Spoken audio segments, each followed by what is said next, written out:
Hello again and thanks for joining. So today we've got an old Marklin model to look at. This one is catalogue number 3031 and it represents a class 81080 tank engine. This model was produced between 1957 right through to 1976 or thereabouts, and there were a few minor changes along the way. However, once we get this open, I'll show you why this one I believe is an early version, so made sometime between 1957 and 1961-ish. It comes in this really great looking box which has some fantastic artwork on it. But without further ado, let's get this open and we'll check out the model inside.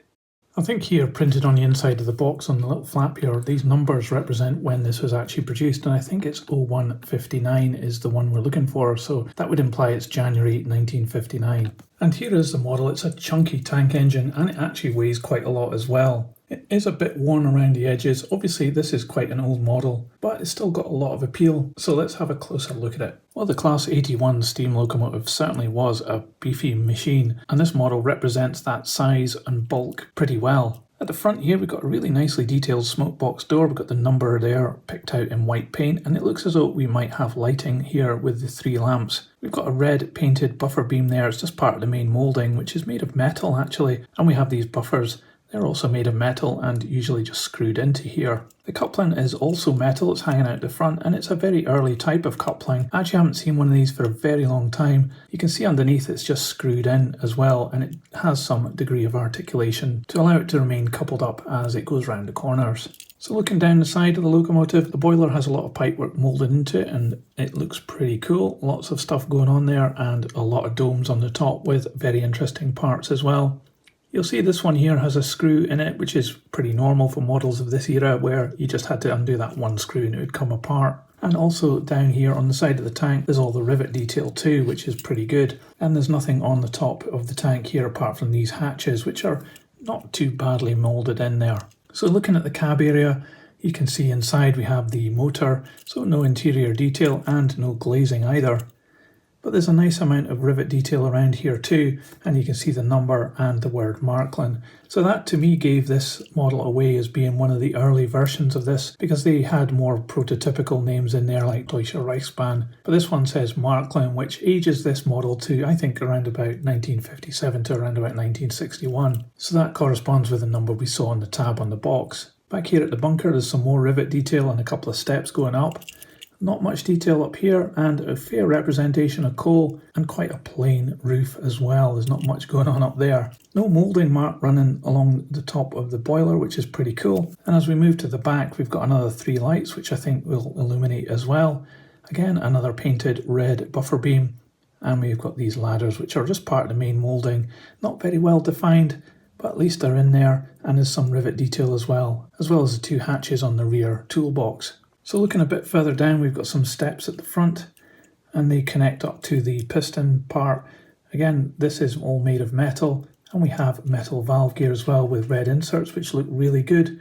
Considering the age of this model, it's got a full set of valve gear and it's all working as well, which is great. And we've got some more pieces down here which have been moulded into the main body piece and painted black. You can probably see inside there the gears, which are all made of metal as well. And the wheels are all made of metal and they have the centres painted red as well. And underneath the boiler you can see a couple of tanks which have been picked out in red. Actually they don't go all the way through, but it's just the ends have been painted red to give you that illusion that they're there. Just here we have a little switch which you can move it like this. And this is actually controlling the direction for the AC motor inside this. This is an AC 3-rail pickup. You can see that underneath with the skid here, which is actually very well worn. So this has been much loved in the past. At the back there's another coupling, same as the front. It's cantilevered here with this little screw holding it together. And I think just to each side of the coupling I can see something which I think is probably the bulbs that were illuminating the back lights.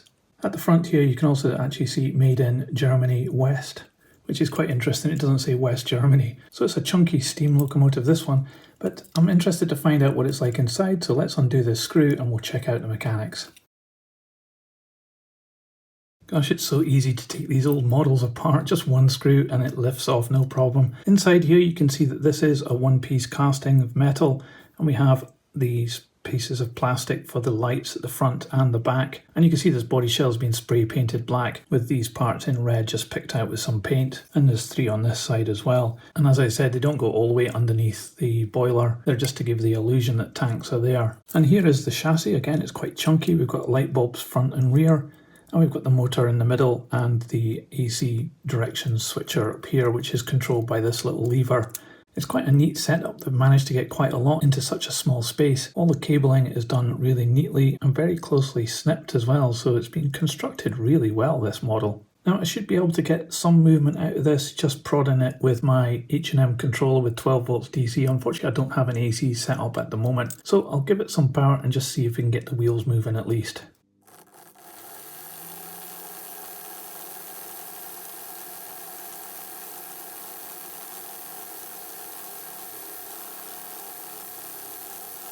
So that's quite incredible. It does actually work, and it works really well. It's relatively quiet as well for an old model, and both the lights work. It's actually directional lighting, and considering like my current theory is that this model is maybe 66 years old, it's absolutely astonishing that the motor would just run without any problems at all. I'm really quite impressed with that. Anyway, I did say it was a heavy model, so let me get this back together and then we'll put it on the scales and see how much it weighs.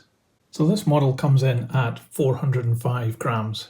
So this old model from Marklin, the Class 81 tank engine, well, isn't it a great little survivor from the past? Obviously this isn't up to today's standards, and that's not the point of this model. I think the main winning thing about this is it actually still runs and it actually still exists as well. It being all made of metal has obviously helped it to survive through the years, and I guess it's taken a few bashes here and there because some of the paint is chipped off it, but the model still runs perfectly. Even that delicate valve gear, after all this time, no problems at all. When I put some power to it, it just started working and it was fine. And even the bulbs were working. It's absolutely astonishing, and it's real testament to how good Marklin made their models way back in the late 50s and early 60s. It's definitely a collector's piece. It could do with a little bit of restoration, this particular one, but it would just be light restoration, I reckon, because it still runs fine. So quite an incredible piece of engineering, and it's been a real privilege for me to have a look at this today. But what do you think about this beefy tank engine? Let me know in the comments below. I'd love to know your thoughts.